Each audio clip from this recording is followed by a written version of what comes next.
Welcome to the Trade Show podcast, the home for conversations with global leaders in the trade show and events business. Our show will bring you face to face with experts who speak about the possibilities and trajectories of this $50 billion industry. I'm your host Shubhanjan Sarkar, founder of PitchLink, the next generation visitor engagement platform where our mission is to make conversion easy. Welcome to the 10th episode of the Trade Show podcast. Thank you for listening and your continued feedback. If you have suggestions or you want to listen to a specific guest, please write to me at shubhanjan@pitch.link or message me on LinkedIn, both available in the show notes. I'm excited to introduce our guest today, Tim Groot, founder and CEO of Grip, the AI-powered end-to-end event platform. I think that, pre-pandemic, I think the industry was very focused on the overall experience of events. And you could see that there was a greater emphasis coming on event experience and how could you go beyond the traditional trade show of a buyer-seller dynamic, right? So I think that trend already started before the pandemic. Then what that meant for us is that leading up to the pandemic, we were very focused on matchmaking, event apps, and really the nuts and bolts of event engagement technology to see how we could help facilitate that particular trend. Tim Groot is the founder and CEO of Grip, the AI-powered end-to-end event platform built for revenue growth. He graduated with a BBA in International Management from Amsterdam University of Applied Sciences and the Hong Kong Polytechnic University. His passion for events and startups eventually led him to co-found Grip in 2015. Over the last 8 years, Tim has won multiple awards, led the UFI Digital Innovation Working Group, and built a company of over 70 employees, all focused on helping event organizers deliver world-leading events.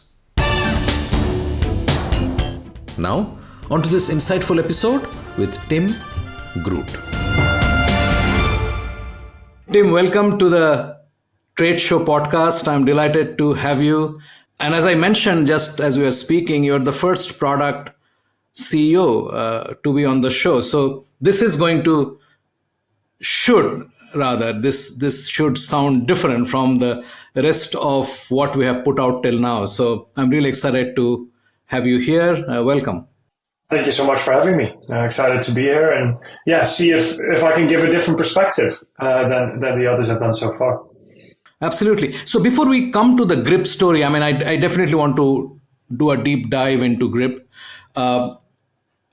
What do you see? You are doing this for 10 years, which means you saw the pre-pandemic evolution of the industry, then you saw the pandemic, and then you are now looking at the post-pandemic. What do you see when you look back and look at the industry, the state of the industry currently? I think that for me, the most obvious trend that I'm seeing is the trend towards a greater focus on the facilitation of interaction at events. So I think that in the post-pandemic world, people no longer just want to, or less and less so, want to sit in a conference like setting or an auditorium and listen to keynote speeches all day. They want to be part of the discussion. They want to have group conversations. They want to have, one-to-one conversations, want to have more interaction, whether that is in a more buyer-supplier setting or more in an ecosystem setting. But in general, a stronger focus on how to facilitate and find different ways of providing interaction between people is probably the most obvious and clear trend that I'm seeing. From the pre-pandemic, when you entered the pandemic, how did it directly start impacting you, and what was really going through your and your executive team's mind during those early days, and what did you do after that? So the way that when I came into the industry in 2015, 2014, I think that there was already a desire to see how technology could contribute to making events better. I think that, pre-pandemic, I think the industry was very focused on the overall experience of events. And you could see that there was a greater emphasis coming on event experience and how could you kind of go beyond the traditional trade show of a buyer-seller dynamic, right? So I think that trend already started before the pandemic. Then what that meant for us is that kind of leading up to the pandemic, we were very focused on matchmaking, event apps, and really kind of the nuts and bolts of kind of event engagement technology to see how we could help facilitate that particular trend. During the pandemic, like for us as a management team, of course, like I sent an email in the first week when all the trade shows got canceled kind of across Europe in early March 2020, being like, look, whatever is going to happen, it's going to be a wild ride, right? Like either on the way down or on the way up, but it's definitely going to be a wild ride. And it was. So, for us, of course, there was a huge change that happened to our company, switching from in-person to virtual and facilitating that transition for a lot of organizers. And then coming out of the pandemic, I think there was a short period of time, I'd say kind of maybe 6 to 12 months, where organizers really talked about hybrid. And they were convinced that hybrid was going to be the answer. And to be completely honest, I was extremely skeptical of it from the very start. Like I even said to our team, like we built some kind of dedicated hybrid functionality to make sure that you could do an in-person or virtual event at the same time. And I just had to say, I was like, look, we're building this functionality, right, to facilitate these events, not because I believe in it, but because if we don't do it, our customers will go with a solution to try these hybrid approaches that do facilitate it. And then when they realize it doesn't work, they'll continue using those platforms, but just go back to in person, right? Right. So we kind of had to build a hybrid functionality, not because I believed in it, but because we knew that that many customers wanted to try it out. Like, to be honest, realized that it was very hard, and then just go back to in person. But they all felt that they had to kind of figure out this bridge. And I think part of it came from the exhibitor saying, yes, I'll sponsor your event, but there won't be as many people. And what if the in-person doesn't go through? So the organizer needed a convincing answer to that question, right? And the only convincing answer that I think the industry settled on for a period of time was, well, we can always do it virtually. And that created this whole hybrid kind of era. I think we're well out of that now, and I don't think any kind of large-scale kind of conference has a true hybrid interaction component. Maybe some in the corporate space, and maybe some that have like very strong live, like high quality content, right? But then it's more like a broadcast with some live chat, maybe. Because I just think that they are such different modes of operating. Like a broadcast is very different than how you experience an in-person event. So that's kind of like how I would describe the last 10 years. And that kind of comes back to my first point. What we are in now is that people spend a lot of time working remotely, having less face-to-face interactions with other professionals. So when they do go to events, and it's why I believe events have a very important role into the future, they want to have that interaction. They want to participate. They want to engage. They want to be amazed. And I think that is a critical part of why something like Informa pays 1.4 billion for Essential, right? To kind of acquire the Money 2020 and Cannes Lions shows. And it is why there is such a drive towards experience-based events. And I think that's what we'll see that kind of continue for the coming years. I would like to dig into two of the things that you just mentioned before we move on to something else. The first one I want to dig into is why you think hybrid wouldn't work, and it's not working. Because at one level, you can imagine that there are many people who would like to be at a given event, but would not be able to make it because of n number of reasons. And they would like to sort of still get some value out of attending this event. So why do you think that piece did not play out? Well, there's a couple of components, right? So there is the AV cost and the kind of setup of kind of actually making an event hybrid, right? Like most venues struggle to have enough Wi-Fi to actually facilitate a great event app experience, you would definitely not be able to stream a video call in a trade show venue at scale, right? So that's kind of one area. So there's just a fundamental connectivity, fundamental technology gap that we haven't been able to get to yet, which is an interesting trend in itself, right? So like there is one belief that actual social media progression is directly correlated with increase in bandwidth.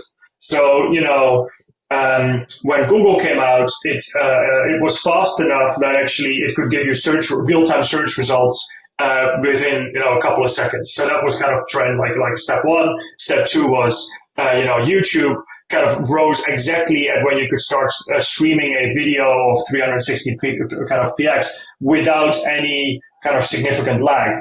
And then Instagram came when you could actually scroll through some photos without any lag. And then Snapchat came when you could send a huge volume of photos. And now TikTok has come when you can actually load a huge amount of video content in real time.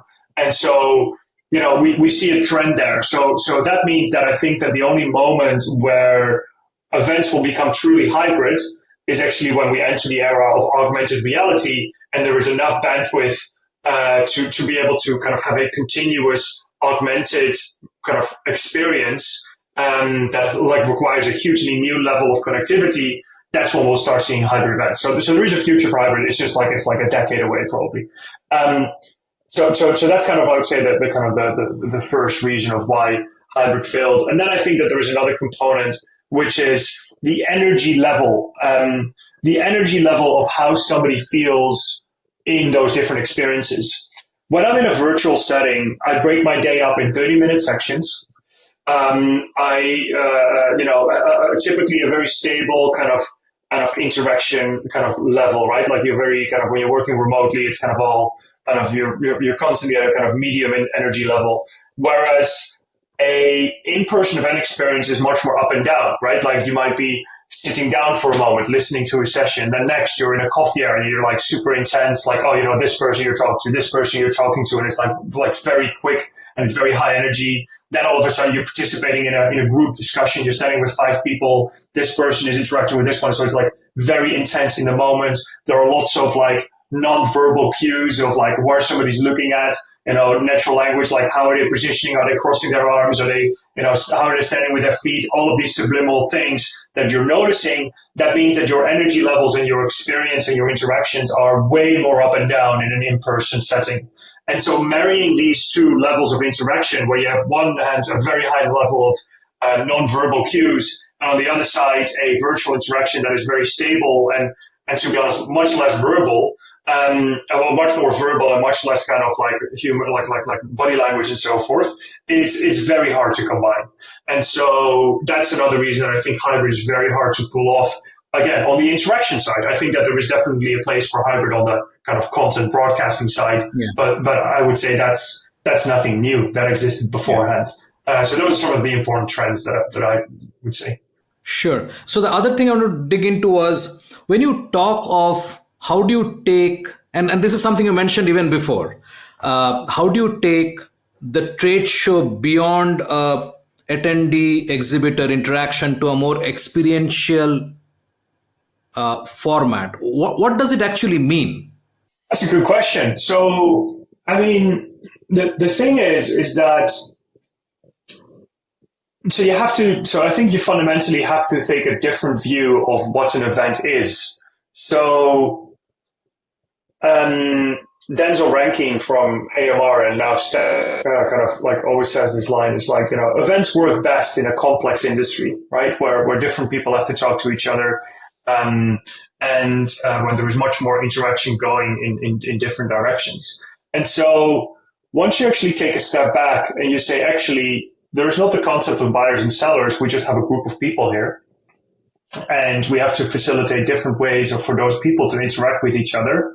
I think that you're coming to more interesting answers than if you kind of very rudimentary start with like, okay, let's split people into buyers and sellers. There's a guy called Peter Gould who runs a company called Big Worldwide, who always talks about the golden rule of 3. And so really, in order to have a successful event experience between two people, they need to interact 3 times. One is a kind of introductory conversation, like maybe like a quick chat at the drinks or the coffee, or like some kind of like short interaction. One is a more in-depth conversation.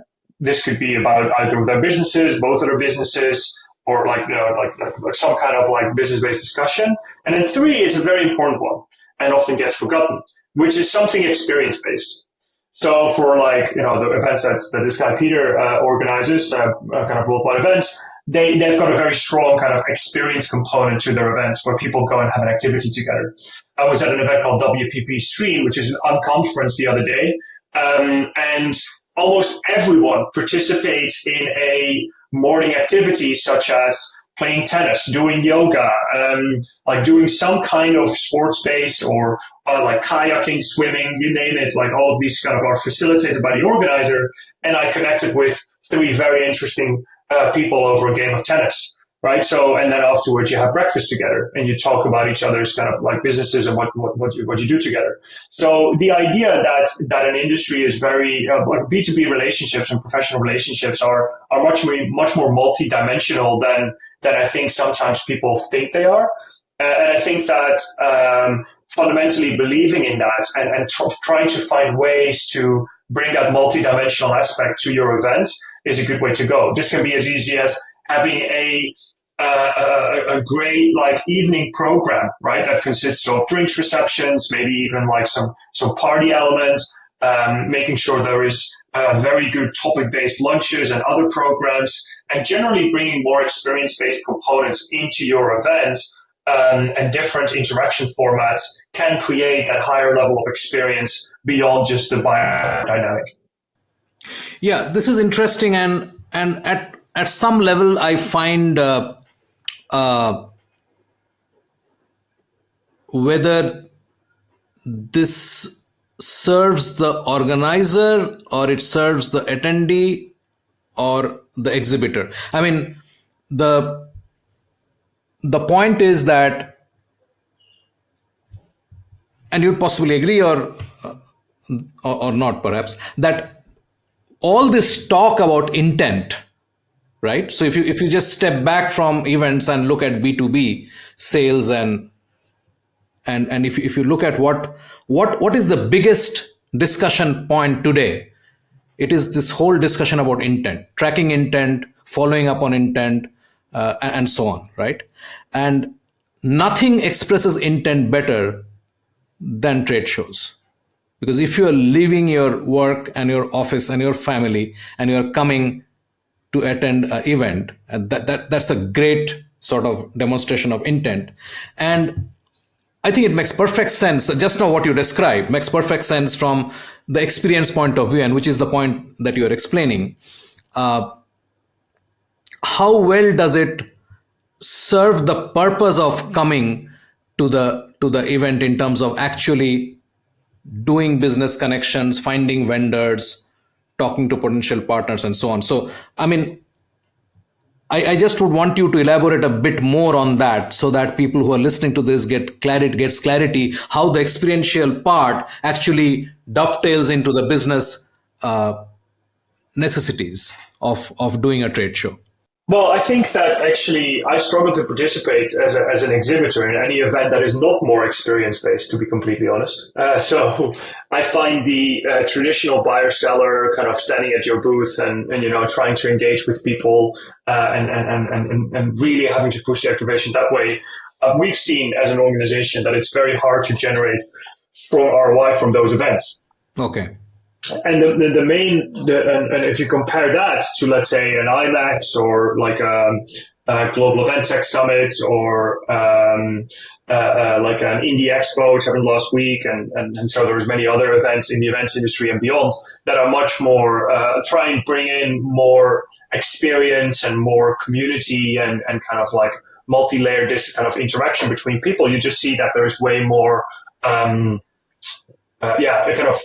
ways to actually capture that intent and be part of the conversation. I'd say the key ways to think about that is that an event offers something unique, as you say, which in my opinion is permission, right? Like no other place can you just randomly walk up to someone and say, well, what brings you here, right? That's a very weird question. But at an event, all of a sudden, it's very like you can do that. You walk up to anyone and you just like, well, coffee tastes great or not, and you just like strike up a conversation, right? Like so the permission barrier, because you've already, as you said, kind of voted with your feet to be present.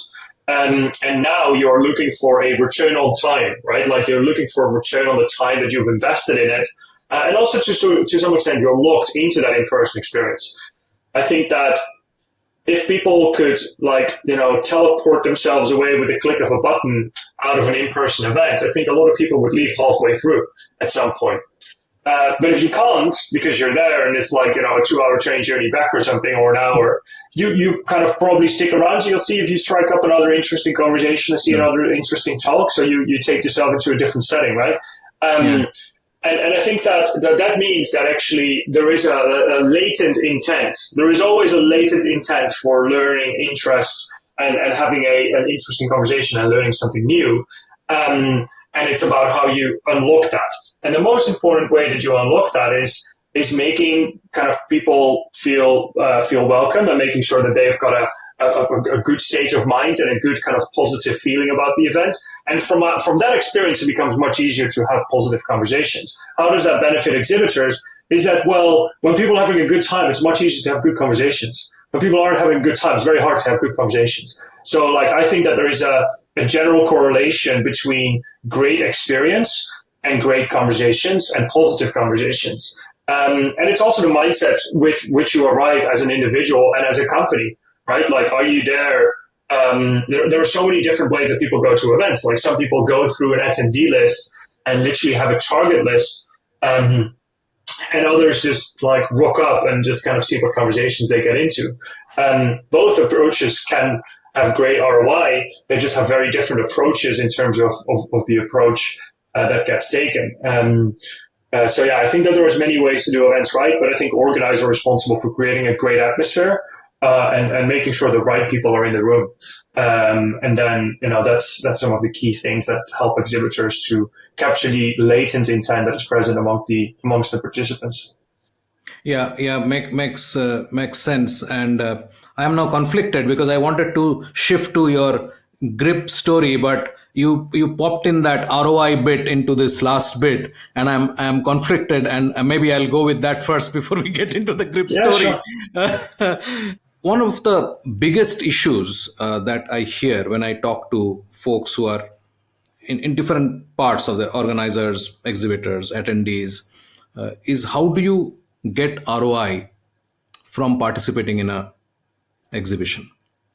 So from financial standpoint, I guess the biggest singular stake would be the vendor exhibitors. Attendees also invest money, but their individual stake may be lower than that of the exhibitor.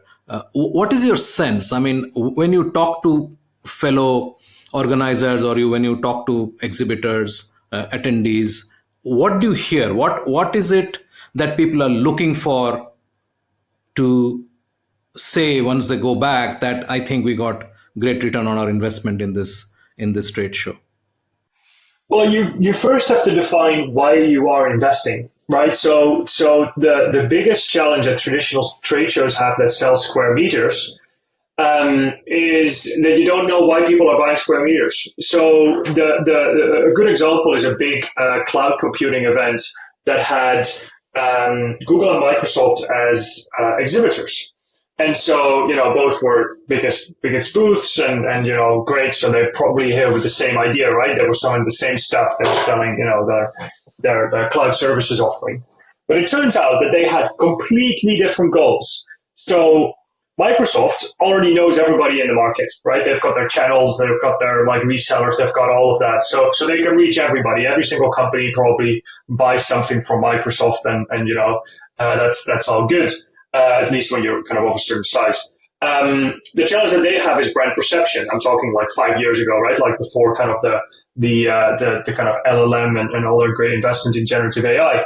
But they were really struggling to define themselves at the cutting edge of technology, right? So people saw them as somebody that was falling behind, is lagging, not innovative, yada, yada, yada. And so their goal from this event was actually mainly brand awareness.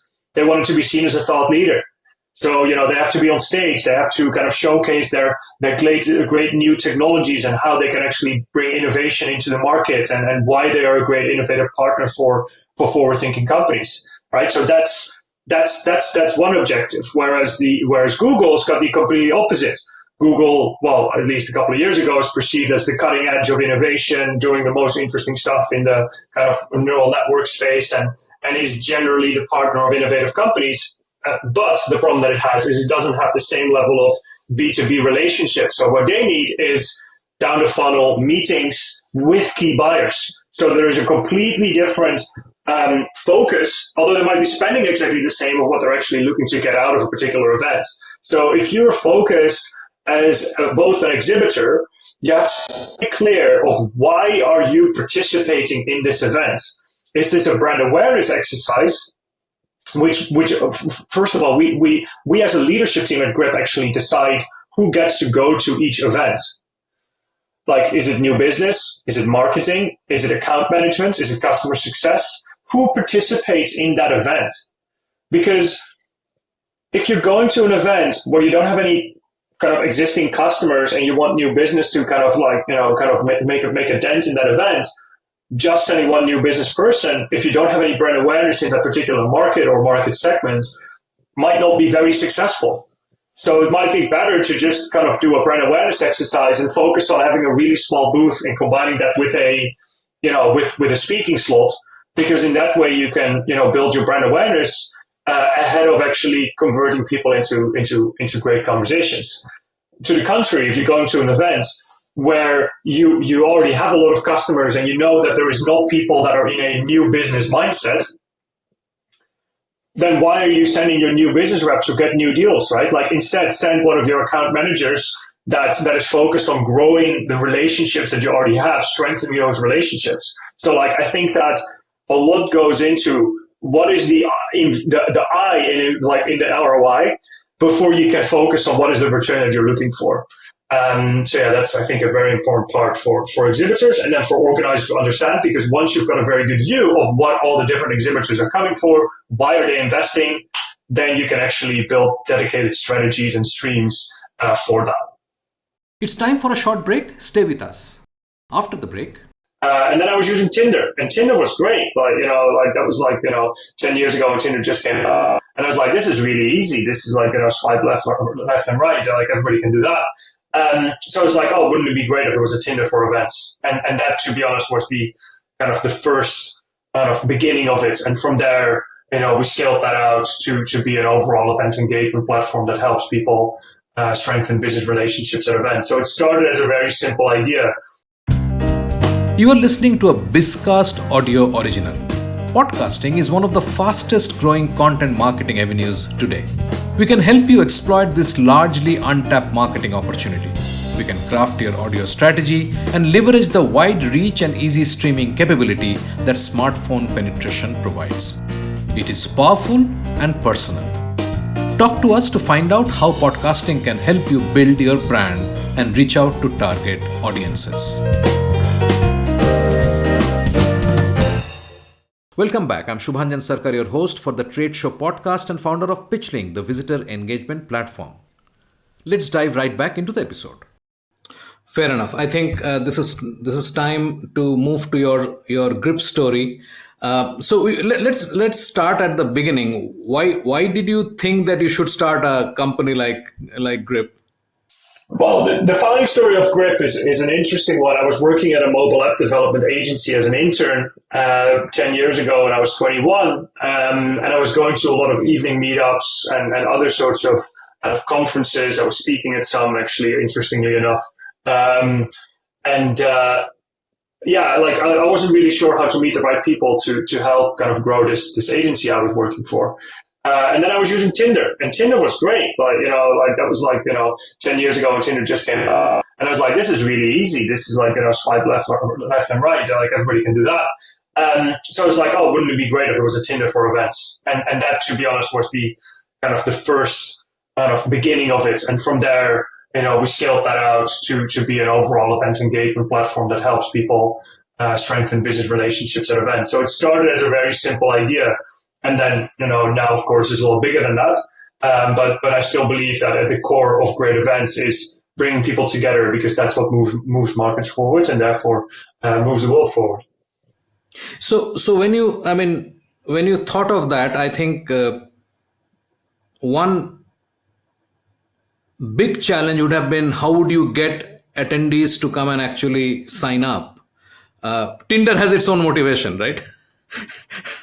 But what did you think would be, and what did actually happen when you launched? How did you get attendees to come and sign up in Grip?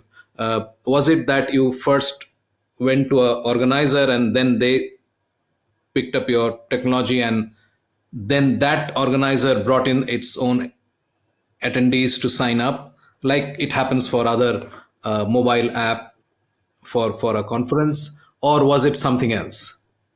Yeah, so I think like in the very early days, we did toy with just being a general purpose networking app, and then like just growing organically, or kind of like, without event organizers, and just like co-working spaces, any type of kind of group setting you could potentially facilitate networking in between, right? And so conceptually, we were definitely thinking in that direction. But the problem that you have is that the level of permission and urgency and desire to meet in a professional setting is not as high as it is on Tinder. So so therefore it required a different approach. And pretty quickly we figured out like, okay, we need to work with organizers, right? We need to find a way to make sure that actually organizers are interested in working with us. And that meant building out like proper events app functionality, making sure that it was suitable as the primary way for participants to interact. And still, it's an interesting question of how do you get high adoption, which which is a discussion in its own. And that has like various kind of driving factors, right? So like again, like technology is not there. In my opinion, it's not a be all and end all. Like, in the end, you want a great event experience, and you want to provide participants with a great event experience. Technology can help with that, but you got to start with a great event. Otherwise, it's very hard to change that through technology. How difficult was it to get an organizer to actually talk to you and say, okay, I'll sign up and I'm going to try this new thing that you're building? I'd say like, well, of course, like it's hard, right? Like when you don't have a brand and, you're kind of trying to figure out how to get in front of people. For me, to be honest, I think there's very different stages to that journey, right? Like when you're very early stage and you're literally just starting out, when it's an idea or a kind of half-baked product, what the most effective way is to just get feedback, right? So like people love giving their perspective on things. So actually starting with just hearing people out and saying, hey, we're doing something in this space and we'd love your feedback, is typically a much better way to start a conversation than saying, hey, we've built this thing, do you want to buy it? Like, so I think in the early stages, it's much more interesting to focus on learning than necessarily on selling, because it's a different type of sale, right? So that's if you're looking for like a B2B kind of relationship-based sales process. Whereas if you're saying, well, the need is already there, I am capturing existing demand. So are you creating demand, which means you have to go with kind of a conversation-based approach. We're doing something innovative. We have to kind of like educate the market, brand awareness, yada, yada. Or you're saying, well, there is already a lot of demand for this piece of software. I'm just servicing that demand in a different way, in which case, create a super great website and make sure that it's like really enticing of why people should try it out. And then you have to just kind of build the awareness that you've got a better solution that satisfies existing demand. So like, are you creating or capturing demand is a very important kind of distinction of kind of the business that you're building. And that changes over time, right? So like your core product might initially be in the business of creating demand. Like when we started, almost no one talked about the concept of matchmaking. It was not a search term, right, that people looked for. We were one of the first to really kind of focus on matchmaking. and generally established that as a product category within event tech. You went to all the websites of Cvents, Eventbase, Stova, all the ones that existed back then. No one talked about event matchmaking. And so everyone just had an app, right? Like that was maybe the thing. And so now when you go to a lot of these websites, everybody will have some form of event matchmaking on that website. And to be honest, if you say like, what has been your impact? Like, it's like, well, the fact that now when people come to me and say, well, actually event apps have really improved over the last 5 to 10 years because they now actually help me network and meet interesting people at events. I'm like, well, I help create that. So like, I'm not saying like, so like I help help move the industry forward, even though people might not be using Grip for their events.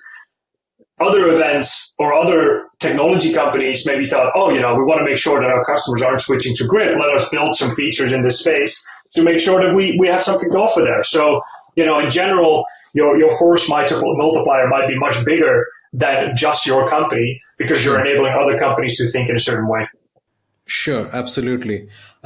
Just to go back a bit, did you when you decided to form the company, were you alone or did you find some co-founders, and did you decide to raise money up front, or were you sort of funding it yourself, bootstrapping it? What was the scene like those days? Yeah, so very early on, we raised some funding in various ways from angel investors and from some corporate investors as well. I didn't have like a co-founder as such, but very early on, like I started working with some great people. And some of them are still at Grip, right? Like we still have people that joined us in 2016. So very shortly after creating the company. Most of those are still working, with us today. So, and they all kind of continue to grow in the organization and have some of the most important positions in the company. So,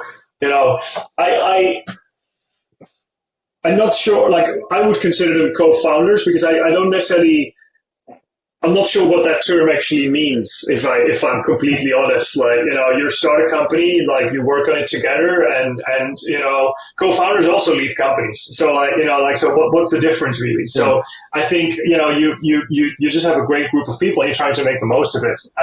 Sure.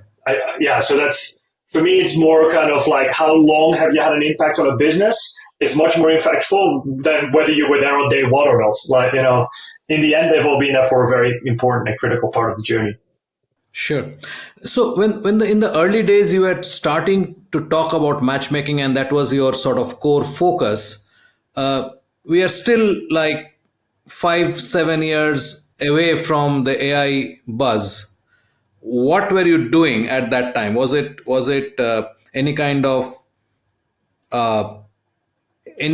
AI, or was it sort of algorithm which was decision tree based? How was it working in the beginning? Yeah, we started working with deep neural networks and as part of our matchmaking engine in 2016. So we actually, like, I don't know if people remember, we had a chatbot wave, I think that was kind of like towards the end of 2016 or kind of like mid to late 2016 when Facebook bought a company in that space and some other things happened. That's when we were already working on AI. So, which was a different time, right? Like that was much more focused on deep neural networks. And now we're much more looking at like large language models, of course. So, everybody's like, oh, this was the first time people talked about AI. But like, I'm curious how many AI waves I'll experience in my life. But I think there will be quite a couple. And I don't think that LLMs will be the last. So, so we started working on that then. And, to be honest, we focus our messaging a little bit less on the AI component now because everything, to be honest, has an AI component. So like AI is not really that much of a differentiating factor. I think that intelligence in general is, like, whether it's artificial or not, so like, to be able to really facilitate new ways of getting people to think about their business, right? So, there is like a general enhancements that are possible on how we use technology now that like LLMs have come up. We group it as AI, but really, there's so much more underneath it, what type of AI that really is. So I think it is really, really interesting. And there is going to be a huge amount of change that is coming to the industry. Not necessarily maybe, first of all, to the participant experience, but maybe more for businesses internally, like organizers internally, tech companies internally. AI is having a huge amount of impact on that already. Yeah, that gives us a segue to talk about AI a bit more. Uh, where where do you see? I mean, what when I talk to people, just my experience is that most of what I hear and see is some form of wrappers being created around Claude or ChatGPT or whatever, and that being sort of plugged into whatever product is there, mostly in the form of co-pilots and so on. Where do you think the real impact of AI is going to come from when you're talking of event tech? To me, like the co-pilot space is actually a very important space, right? Like organizers deal with a huge amount of customer service inquiries and a huge amount of like organizers really are very operationally heavy businesses. Through outsourcing, like whether it's with like different agencies, but there is a lot of operational logistics stuff that is involved in organizing an event. And the funniest thing is when you work on a big trade show and you might be at the registration desk and somebody walks up to you that because you're wearing like, you know, some a t-shirt from the organizer, they'll ask you a question like, what time does lunch open? Now, 9 out of 10 times, the people that are working on a registration desk or help desk or, you know, will struggle to answer a basic question like that. Because there is so much contextual information about an event that, well, the lunch depends on what type of batch you have and which lunch area you're going to. And, you know, like, so there's like so many kind of questions that are baked into that very simple question that is actually really, really hard to answer that successfully. And as a result, then that person has to go and ask somebody else, or like, then there's 2 ways of operating, right? There's like, I don't know, could be one answer. There's like, well, let me point you to where you can find out. It's kind of like a second layer, right? Like you ask me, hey, when is lunch? Well, I don't know. Like, well, actually, if you go there, they'll know. Or the third one is let me find out for you. So like you wait here, I'm going to walk over there, I'm going to ask somebody else, and I'm going to come back, and then I'm going to tell you. So there is the different levels of kind of customer experience. So like, you know, the best kind of term to think about somebody attending an event is maybe not a visitor, but it's actually a guest, similar to in the hospitality industry, right? And I think people love being treated well. And I think that there is a lot to be said for how can you really kind of create a much better experience for people using a system that is able to accumulate so much more knowledge than you could expect to be able to give out to all of the people that are working in events experience. And then even if you just have co-pilots that are used internally by your sales team, your marketing team, your operations, and so forth, and that is a 20-30% increase in productivity, that is incredible, because if you're 20-30% competitive or like, well, productive than the competition with your staff, that means that your profit margins will be higher and you will be able to pay people more. And if you can pay people more, you can hire better talent. And that means that anyone that is not investing in AI will either be forced to have second tier talent or will be forced to pay the price that you're paying without the profit kind of like productivity increase, which means that profit margins will go down. So, you know, like there's kind of various different reasons that I think AI is a good investment, but mostly finding tools that are already baking it in than necessarily building your own. Where do you actually see most activity happening? Is it what you just described, or is it somewhere else that people are focused and not really looking at having a very simple use, which will make a big impact? So I'm definitely starting to see some organizers use some of those tools that come out of like Salesforce, CRM systems, customer service systems, like Intercom, Zendesk, like those kind of tools. Right. There's also many organizers that are using tools like Microsoft Copilot for sales teams. It's very good. There's like a lot of value in that in itself. How it helps you write better emails, like even if you can just be 5% more productive. Many organizers use note takers. Like, you know, when I join a meeting now, there'll always be like one of those AI note takers. We use those internally as well. They're super beneficial, in my opinion. So there are definitely, you know, enhancements that are actively being used, but they are more in the kind of business operations space than necessarily benefiting the participant experience. And I'd say that probably will continue for another year or so before we really see changes to the participant experience. So if you project 5 years down, where do you see AI making a big difference, given the trajectory that you are able to see technically? So I think that, okay, so what are the change? Like, it's always an interesting thing about the things that you think don't change, and then think about, like, what will change. So I think that fundamentally interaction between people will still be incredibly important 5 years from now, and a core part of an event experience. But the way that that experience is created and is facilitated could be quite different. So, the way that you maybe register for an event, the way that you come to prepare yourself for an event, the way that you then figure out who you should be having conversations with, the contextual information provided to you ahead of that conversation, the outcomes of that conversation and how those are being recorded, and therefore the overall sentiment about that event experience are all parts of that event experience and that interaction that you have that I think will be fundamentally altered by technology. Let me just group it as technology.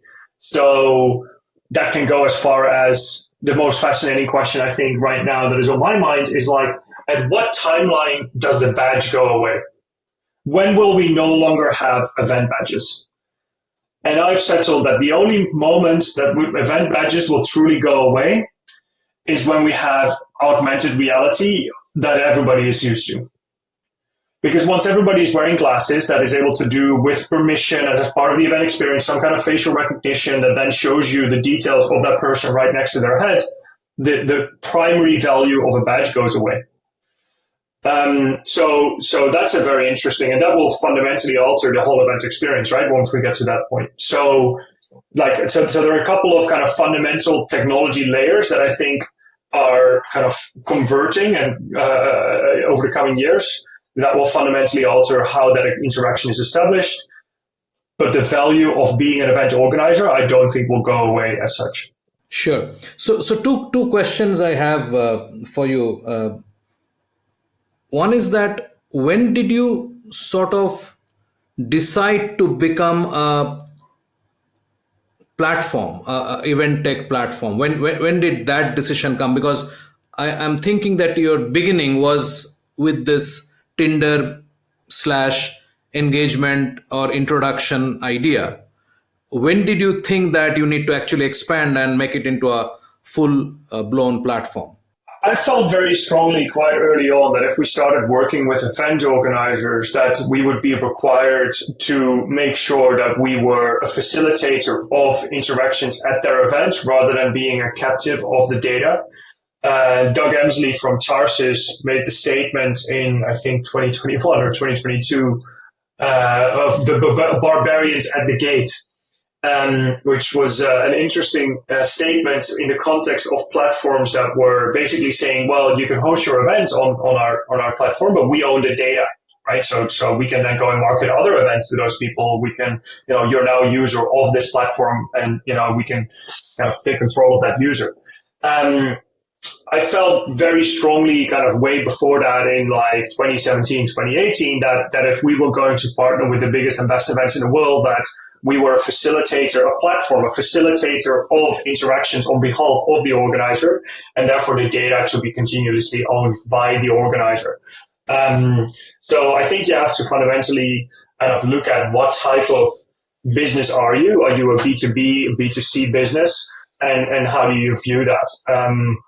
I just felt that, like, in order to build a strong B2B kind of SaaS business, we had to be a useful piece of software for the organizer, and they were our primary customer. We see the organizer as our customer, and the participants and the exhibitors or companies, they are users of our solution, right? So it's a B2B2C model. So that's kind of the way that we view our technology and our business. Right. And let's do one more look into the future, 5 years down the line. Where do you see Grip? Oh, that's a great question. I think that the point that I made earlier about interaction is still at the core of the event experience. I think that we can do so much more about making sure that interaction is as seamlessly as possible. and I would hope that we can continue to lead in that. I also kind of foresee that as Grip, we can do a lot more to help make sure the right people are in the room.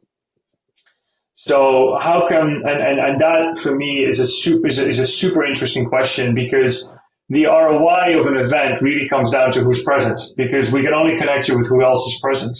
Yeah. And the more we can do to help make sure that the right people are present, the more powerful this is going to be.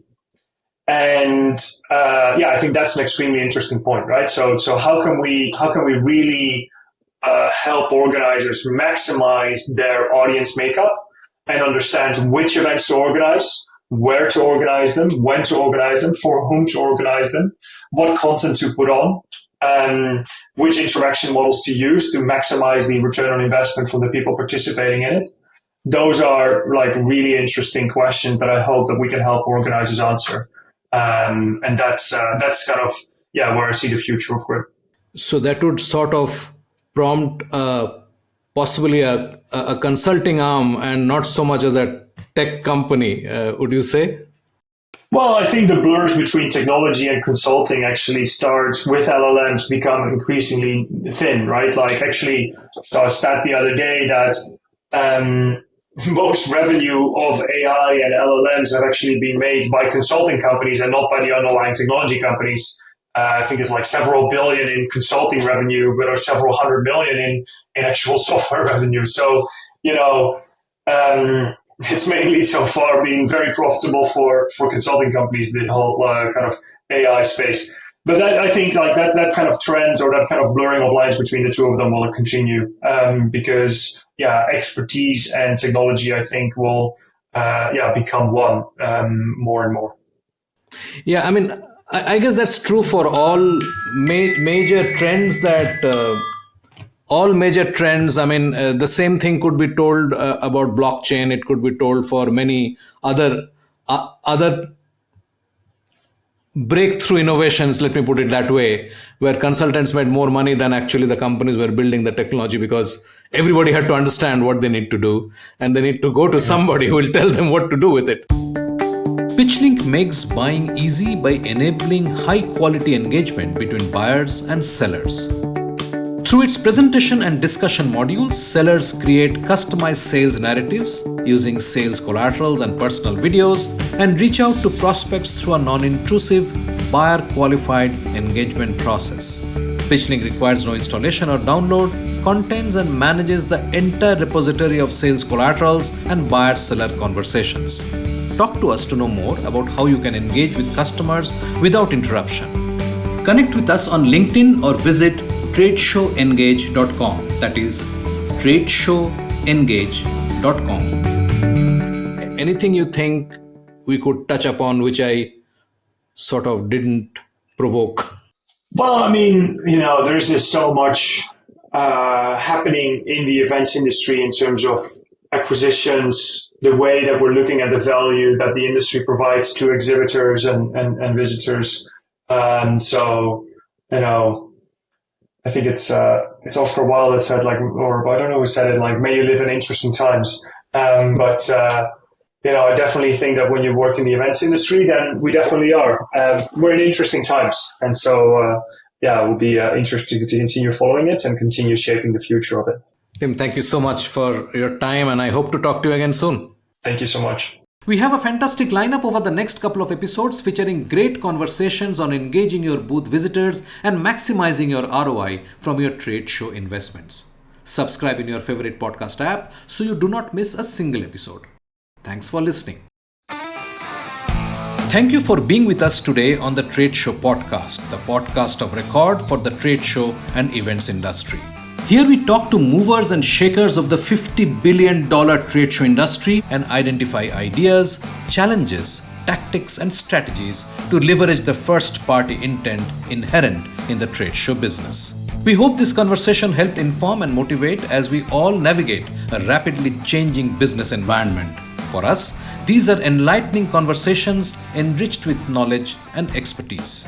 We encourage you to go out and implement some of the ideas we discussed today. We hope to have you with us again in the next exciting episode of the Trade Show podcast. If you liked what you heard, subscribe to the show in your favorite podcast platform like iTunes, Google Play, Spotify, or wherever else you get your podcast from, and give us a rating while you are at it. This is a Bizcast original podcast and is produced for Pitchling, the next generation visitor engagement platform where our mission is to make buying easy. Hosted by Shubhanjan Sarkar and produced by Rajiv Aditya. See you next time and have a wonderful day.